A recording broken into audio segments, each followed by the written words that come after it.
My name is Eleanor Vance, and for 67 years, I had lived a life of quiet dignity, rooted deeply in the home my late husband, Thomas, and I had built together. It wasn't just a house, it was a living, breathing testament to our love, our dreams, our struggles, and our triumphs. Every creak of the floorboards held a memory, every sunbeam filtering through the kitchen window illuminated a moment of shared joy. It was my sanctuary, my legacy, and the last bastion of my independence. Until Serena, my daughter-in-law, decided it was hers for the taking. The day she slapped me, the day she demanded my house keys, was the day my quiet dignity shattered, only to be replaced by a burning, resolute fury I never knew I possessed. Thomas and I had been married for 42 beautiful years. He was the anchor of my life, a man of unwavering kindness and strength. We raised our son, Mark, in that house, nurturing him with love and instilling in him the values of respect and compassion. After Thomas passed 5 years ago, a part of me went with him. The silence in the house was deafening at first, but I found solace in the routines, the familiar scent of old books, the warmth of the fireplace in winter. I tended to my garden, volunteered at the local library, and cherished the occasional visits from Mark, who, for all his adult independence, remained my loving son. Then Serena entered our lives. Mark met her at a corporate event, swept off his feet, as he described it, by her vivacious personality and striking looks. She was indeed beautiful, with a cascade of dark, glossy hair and eyes that sparkled with an almost predatory intensity. At first, I tried to be welcoming, to see the woman who had captured my son's heart. She was charming, effusive, and seemed genuinely interested in our family history. But beneath the polished veneer, I sensed a restlessness, a sharp edge that made me uneasy. It was a subtle discord, like a single off-key note in a beautiful symphony. Their wedding was a grand affair, and I, despite my lingering reservations, wished them every happiness. I wanted to believe Serena was the wonderful woman Mark saw. I truly did. But the small, insidious cracks began to appear almost immediately. During visits, Serena would subtly rearrange things in my house, moving a cherished antique vase or repositioning a family photo without asking. When I gently mentioned it, she'd wave a dismissive hand, a saccharine smile on her lips. "Oh, Eleanor, darling, I was just making it more modern. You know, a fresh perspective." It felt less like a fresh perspective and more like a subtle erasure of my presence. Then came the financial pressures. Mark, a successful but not extravagant engineer, began to complain about their mounting expenses. Serena, it turned out, had expensive tastes, a penchant for designer clothes, lavish vacations, and a lifestyle that far outstripped Mark's income. She'd often drop hints, sometimes not so subtle, about the potential of my house. "It's such a large house for one person, Eleanor," she'd say, stirring her tea with exaggerated grace. "Imagine the equity. You could downsize, travel the world, live a life of luxury." The implication was clear: my home was a resource to be tapped, not a sanctuary to be respected. I always brushed off her suggestions with a polite but firm smile. "This house holds too many memories, dear. It's where Thomas and I built our life. I couldn't possibly leave it." Mark, bless his heart, would usually intervene at this point, sensing my discomfort. "Serena, leave Mom alone. It's her home." But his interventions grew weaker, less frequent, as if he was slowly being worn down by Serena's relentless pressure. The real trouble began when their apartment lease ended, and they found themselves in a bind. Serena, claiming a sudden job loss, which I later learned was a lie, insisted they needed to stay with me just for a few weeks while they found a new place. My heart, ever open to my son, ached for their predicament. I agreed, despite a prickle of dread. Those few weeks stretched into months, and the atmosphere in my home transformed from peaceful to suffocating. Serena took over. She redecorated my living room without consultation, replacing my comfortable, floral armchairs with stark, modern pieces she'd found on sale. She started dictating meal choices, criticizing my cooking, and even reorganizing my kitchen cabinets, moving my spice rack to a place I couldn't reach without a stool. My quiet mornings, once filled with the gentle hum of the dishwasher and the scent of freshly brewed coffee, were now punctuated by Serena's loud phone calls, her demanding voice echoing through the house. I tried to talk to Mark. "Son, your wife is making me feel like a guest in my own home," I'd say, my voice trembling with suppressed frustration. He'd sigh, run a hand through his hair, and offer platitudes. "Mom, she's just trying to help. She means well. She's under a lot of stress." He was oblivious, or perhaps willfully blind, to the slow, deliberate erosion of my space, my comfort, my very identity. The final straw came on a Tuesday afternoon. I remember the exact date, October 17th. The air was crisp, the autumn leaves a riot of gold and crimson outside, a stark contrast to the storm brewing within my walls. Serena had decided, unilaterally, that the antique writing desk, a cherished piece Thomas had given me on our 10th anniversary, had to go. "It's cluttersome, Eleanor," she'd declared that morning, her voice dripping with condescension. "We need to make room for my Peloton." I had spent the entire morning trying to reason with her, my voice calm but firm. "Serena, that desk means the world to me. It stays." Mark was at work, leaving me to face her alone. She had ignored me, making calls to movers, discussing prices right in front of me. The sheer audacity, the blatant disrespect, ignited a spark of anger deep within me, a flicker I hadn't felt in years. When the movers arrived, a burly pair of men with indifferent faces, I stood my ground. "You cannot take this desk," I told them, my voice surprisingly steady.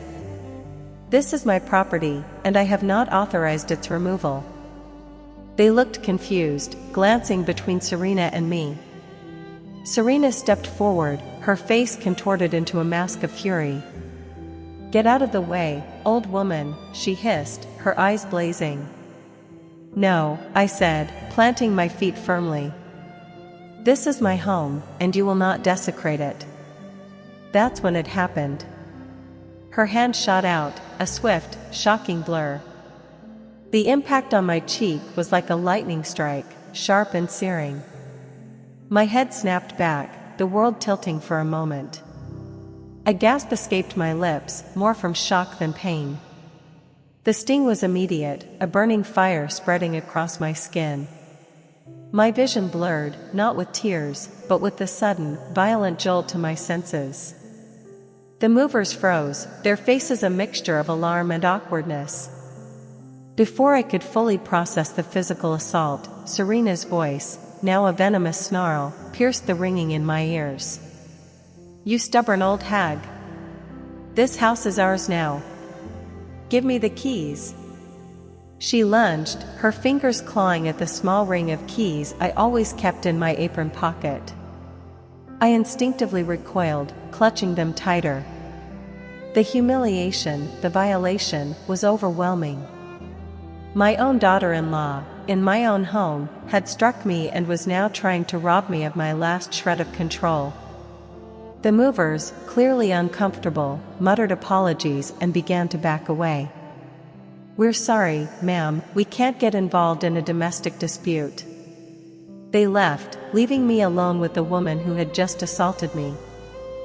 Serena stood there, breathing heavily, her chest heaving. Her face was flushed, her eyes wild with a triumph that chilled me to the bone. "You heard them, Eleanor. This is my house now. Give me the damn keys, or I'll throw you out myself." I didn't say a word. My cheek throbbed, a fiery beacon of her cruelty. My heart hammered against my ribs, a frantic drumbeat of betrayal. I looked at her, truly looked at her, and saw not the charming woman Mark had married, but a monster, a predator cloaked in designer fabrics. In that moment, something shifted within me. The pain, the shock, the humiliation, it coalesced into a cold, hard resolve. The gentle Eleanor, the accommodating mother-in-law, died right there on my living room floor. In her place, a warrior was born. I walked away from Serena, ignoring her renewed demands, and locked myself in my bedroom.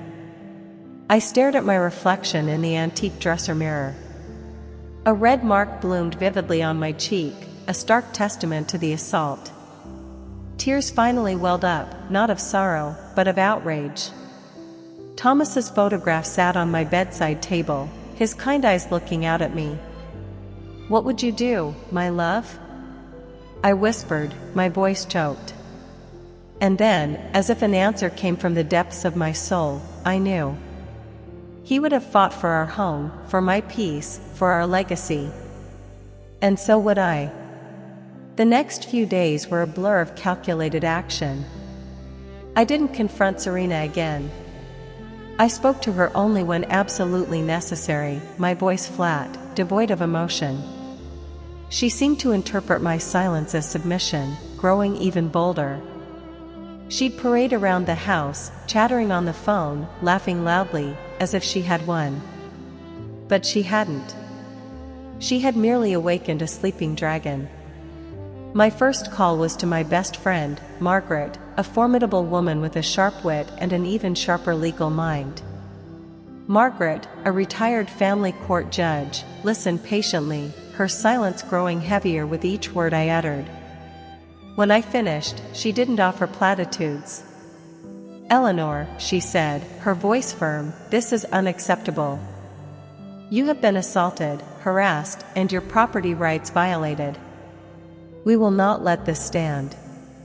Her words were a lifeline, pulling me from the abyss of despair.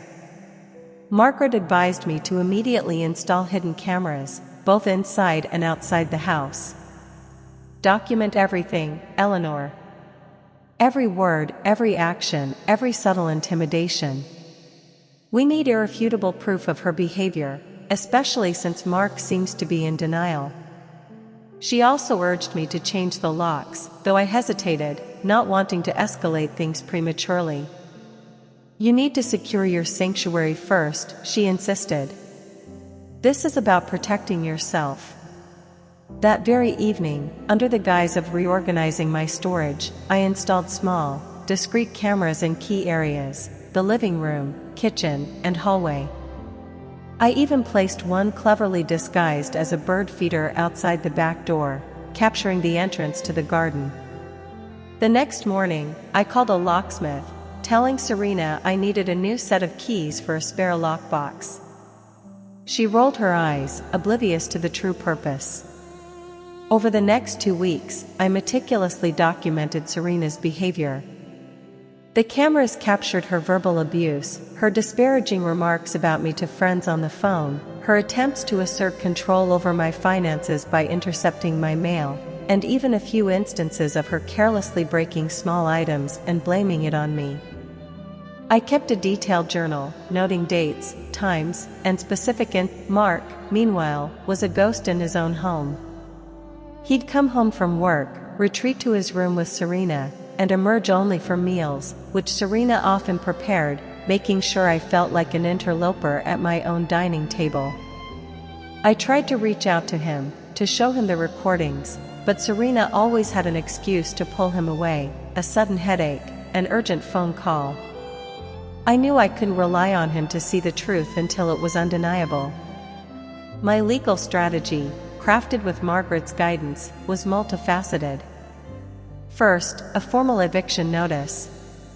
Second, a restraining order for assault and harassment. Third, a review of my will and property deeds, ensuring no loophole could be exploited. I learned that under the law, as the sole owner, I had every right to evict them, especially with proof of assault and harassment. The day I served the eviction notice was a day etched in my memory with both dread and exhilaration. I chose a Saturday morning, when Mark was home. I wanted him to witness the truth, to see Serena for who she really was. I had a trusted process server deliver the official documents. The moment the server knocked, Serena, still in her silk robe, answered the door, her usual condescending smile in place. Her face paled as she read the papers, her eyes darting from the legal jargon to my impassive face. "What is this, Eleanor?" she shrieked, her voice rising in pitch. "What kind of sick joke is this?" Mark, drawn by the commotion, appeared in the hallway, his face etched with concern. "Mom? Serena? What's going on? Your mother, your cruel, heartless mother, is trying to kick us out," Serena wailed, turning on the theatrics, tears instantly springing to her eyes. "After everything we've done for her." I stepped forward, holding a small USB drive in my hand. "Serena, you have exactly 30 days to vacate my property. Failure to do so will result in legal action." My voice was calm, steady, devoid of the tremor I felt deep inside. "Your property?" she scoffed, a fresh wave of anger replacing her feigned distress. "This is our home now. We live here. And you old witch, you're just jealous of my happiness." She took a step towards me, her hand raising instinctively, as if to strike again. But this time I was ready. "Don't even think about it," I said, my voice like steel. "Because this time it's all on camera." I looked at Mark. "Mark, I need you to watch something with me." Serena's face drained of color. She knew. She knew I had evidence. She tried to grab the USB drive, but I held it out of her reach. "Mark, please. For your own sake." We went to the living room. Serena hovered, frantic, trying to dissuade Mark, but he, for the first time, looked at me with genuine curiosity, perhaps even a flicker of fear. I plugged the USB into the smart TV and navigated to the video files. The first clip played, Serena's angry face, her hand flying through the air, the sickening slap, my shocked gasp, her vicious demand for my keys. Mark gasped, a strangled sound of disbelief and horror. "Mom, no," he whispered, his eyes wide, fixed on the screen. The red mark on my cheek was clearly visible. The sound of the slap echoed through the room. I let it play. Clip after clip of Serena's true nature unfolded before Mark's horrified eyes, her mocking me to her friends, her calling me senile, her attempts to access my bank statements, her casual cruelty, the broken vase she blamed on me. The raw, unfiltered truth of her character, laid bare by the cold, impartial lens of the camera. Serena, realizing the game was up, launched into a furious tirade. "This is doctored. She's lying, Mark. She's always hated me. She's trying to break us up." She tried to snatch the remote, to turn off the damning evidence, but Mark held her back, his strength finally asserting itself. "Serena, stop," he said, his voice quiet, but laced with a pain I hadn't heard before. He looked at me, his eyes filled with a heartbreaking mix of shame and sorrow. "Mom, I'm so sorry. I didn't know." "You chose not to know, Mark," I said, my voice softening slightly, but still firm. "I tried to tell you. But she wouldn't let you see." The rest of the day was a maelstrom of shouting, tears, and bitter accusations. Mark, finally seeing the monstrous truth, was devastated. He confronted Serena, his voice shaking with betrayed trust. She, in turn, lashed out, revealing even more of her manipulative nature, blaming him, blaming me, blaming everyone but herself.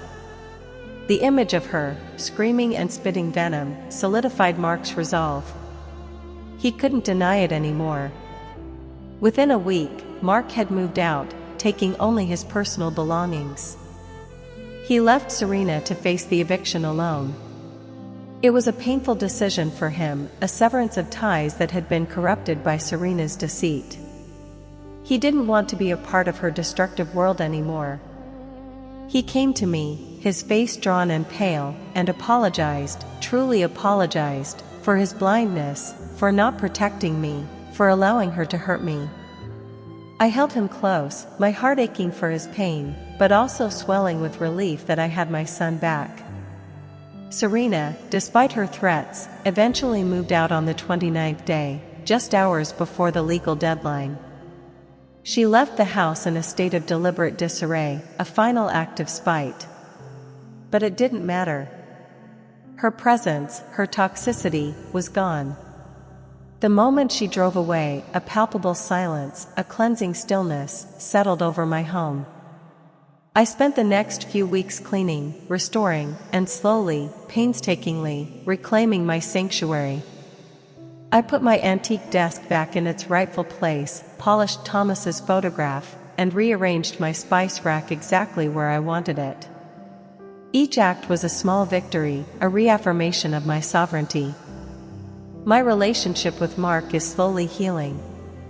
It's not the same as it was before, the innocence is gone, replaced by a quiet understanding of the complexities of human nature and the pain of betrayal.